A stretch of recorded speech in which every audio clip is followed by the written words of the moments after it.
Salve a tutti e benvenuti a Marfè Americano, un caffè americano appunto un po' più lungo 10 minuti per raccontare l'America.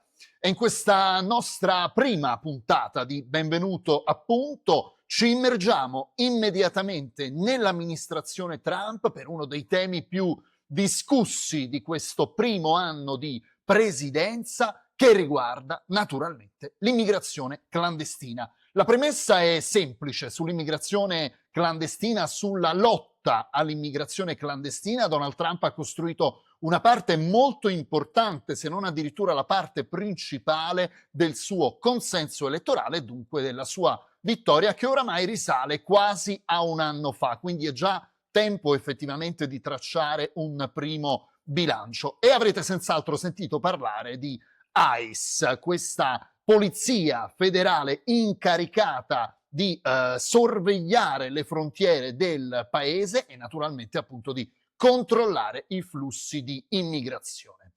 Ebbene, non è esagerato a guardare la fotografia di questa America di oggi raccontare di un'America letteralmente in guerra con se stessa. Perché dico questo? Perché lo dicono le immagini, le ultime che ci sono arrivate, arrivano proprio da New York, città emblematica di tutto l'Occidente, addirittura sicuramente degli Stati Uniti d'America, una sorta di capitale mondiale dell'Occidente, per quanto la capitale resti Washington naturalmente, ma insomma città iconica in mano ad una gestione democratica, questo sia per quanto riguarda il sindaco che il governatore dello Stato, ma insomma storicamente una delle cattedrali della sinistra a stelle e strisce, e dunque proprio in contrasto assoluto con questa amministrazione di destra, con il Partito Repubblicano da sempre, ma in particolare oggi come oggi con Donald Trump. Quali sono queste immagini? Chinatown, pieno cuore di Manhattan, retate di ICE, di questa polizia, attenzione, federale, che dunque risponde a Washington, risponde direttamente al Dipartimento, noi diremmo al Ministero della Sicurezza Interna. Queste retate che naturalmente vanno a colpire tutte le comunità di clandestini con tanto di arresti e con tanto di espulsioni. Attenzione anche all'utilizzo delle parole, perché in molti giocano a tradurre il verbo to deport come deportare. Non stiamo parlando di rastrellamenti, il nazismo è finito da un pezzo, stiamo parlando di strumenti che sono nelle mani dello Stato per espellere appunto quei cittadini che non hanno diritto di stare lì. Dov'è lo scontro? Lo scontro è tra questi agenti federali che fanno il loro mestiere dal punto di vista quantomeno dell'amministrazione Trump e invece i manifestanti, coloro che protestano. Lasciate stare i nostri concittadini, non vi azzardate a toccarli, e dunque si viene proprio al muro contro muro con gli stessi manifestanti che in molti casi sono stati arrestati. Ecco perché l'America è in guerra con se stessa, ecco perché la destra viceversa si esalta e dice la macchina delle espulsioni firmata Donald Trump, una macchina costosissima di svariate centinaia di milioni di dollari, funziona perfettamente, la macchina perfetta delle espulsioni. Stiamo andando, tra virgolette, a caccia di tutte quelle persone che non hanno diritto e le stiamo rispedendo al mittente nei loro rispettivi paesi. Pensate che in 9 mesi di presidenza, partiamo da un po' di dati per rimanere il più possibile oggettivi nelle nostre analisi in generale, in 9 mesi di presidenza sono state arrestate e conseguentemente espulse circa 500.000 persone, che è un numero effettivamente molto alto. C'è un altro dato che ci deve interessare, adesso veniamo ad approfondire l'argomento. Il quasi 75% di queste persone aveva dei precedenti penali, molto spesso anche per reati molto gravi. Sono stati eclatanti alcuni casi di persone che avrebbero dovuto essere espulse, che si sono invece rese protagoniste in negativo di omicidi e quant'altro. Quindi quasi il 75% di queste persone aveva dei precedenti penali e sono stati appunto rimpatriati. C'è stata tutta una campagna proprio mediatica di Trump e dei suoi per dire: presentatevi al cospetto delle autorità, consegnatevi, vi paghiamo noi il volo di ritorno, non peggiorate la vostra situazione, cosa che succede ad esempio a chi viene pescato a delinquere di nuovo.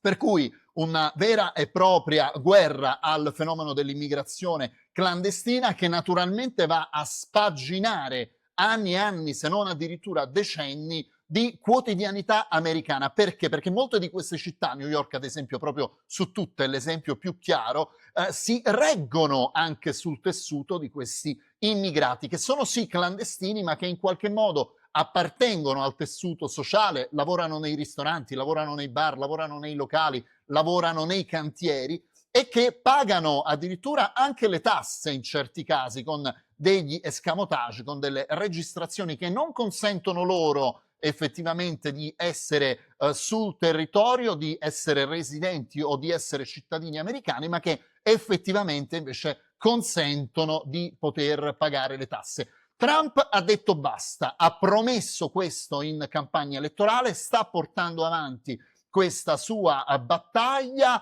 e naturalmente lo fa anche con un fine propagandistico, essendo in difficoltà su molti altri temi, si pensi in assoluto su tutto alla politica estera, alla guerra tra Ucraina e Russia, al Medio Oriente che per quanto insomma consolidato in qualche modo lascia ancora molte perplessità, molti dubbi, è uno scenario traballante e soprattutto per quanto riguarda alcune difficoltà proprio di economia interna, perché una delle grandi ragioni per cui Donald Trump è stato votato, poi sicuramente parleremo anche di questo nei nostri prossimi appuntamenti, era chiaramente l'obiettivo di abbassare le tasse, abbassare la pressione fiscale sui cittadini. L'unico obiettivo che ha realizzato ad oggi è stato il calo del prezzo della benzina, ma insomma, non essendo propriamente riuscito a mantenere tutte le sue promesse, tutte le parole date ai suoi elettori, sceglie proprio il tema dell'immigrazione clandestina come chiave per mantenere assolutamente vivo il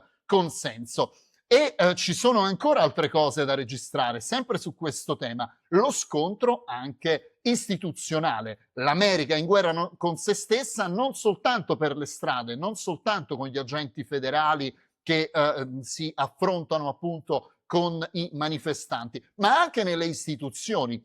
Nancy Pelosi è uno dei volti più rappresentativi del Partito Democratico, in generale della sinistra americana da decenni, è stata speaker della Camera ed è naturalmente membro dei rappresentanti per lo Stato della California. Ebbene, una sua dichiarazione proprio di queste ore è stata: se gli agenti federali toccano gli immigrati clandestini, la polizia della California, ad esempio la polizia di Los Angeles, sarà costretta ad arrestarli. Quindi pensate, due forze di polizia, quella dello Stato, quella della città, contro la forza di polizia federale che si potrebbero scontrare, che potrebbero quasi arrestarsi a vicenda. E questo è il guanto di sfida lanciato dalla Pelosi, supportato dal governatore della California, che è un altro uomo che pare avere ambizioni presidenziali guardando al futuro. Queste sono le condizioni di questa America di oggi. C'è un che effettivamente quasi di grottesco, c'è un che lascia davvero perplessi per essere un paese del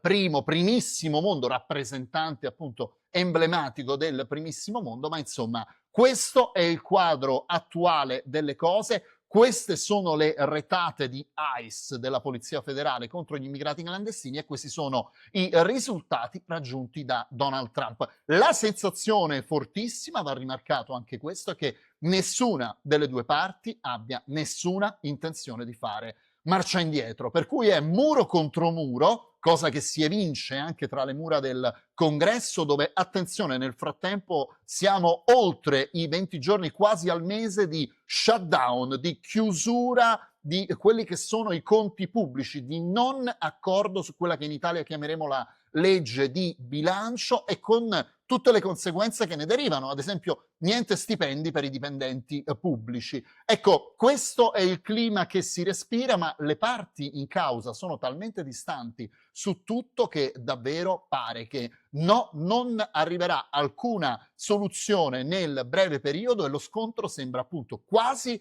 più destinato a consumarsi proprio nelle strade, proprio tra le parti in causa, proprio tra quei due popoli che da una parte e dall'altra sono stati agitati, quasi aizzati proprio l'uno contro l'altro. Questo è un primo resoconto dagli Stati Uniti, questo appuntamento sarà di fatto poi itinerante tra questa postazione, aeroporti e Stati Uniti appunto, quindi Marfè americano, un caffè un po' più lungo all'americana maniera appunto, di 10 minuti per raccontare l'America. È un piacere essere con tutti quanti voi, un forte abbraccio e un colossale primo grazie.